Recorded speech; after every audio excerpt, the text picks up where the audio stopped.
So if you look at the Haas site, one of the pros and cons for that is the option to use the property for fields in conjunction with the Islamic Center is a pro.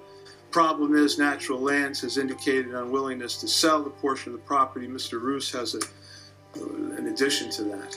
Yes, I've been asked by the attorney for the Natural Lands to state for the record that the Natural Lands will not entertain the board's offer to purchase a portion of Stoneleigh Garden, and that the Natural Lands will oppose any effort by the board to take any portion of Stoneleigh Garden by eminent domain.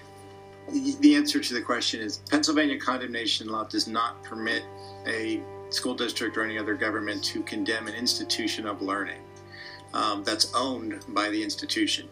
Therefore, condemnation is not an option for Friends Central. It's, quite honestly, it's not an option for St. Charles either. And people need to realize that until and unless St. Charles starts to return our phone calls or evidence any interest whatsoever in selling the property, it's not an option. It just isn't, and it's not productive to keep proposing it to be an option. The Haas property, on the other hand, is not, at least not in my reading of the law, is not at all barred from eminent domain. That's under a conservation easement, but conservation easements do not mean property can't be subject to eminent domain.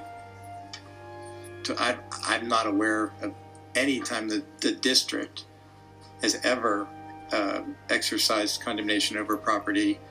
Hostile condemnation. There have been friendly condemnations, but no hostile ones that I'm aware of, so I'm not sure it's ever happened. I should hasten to add that it would be my recommendation that we look at the Haas field no matter what, because there's just not a lot of field space in the community. So whether we go at 1860 or not, I think that would be important.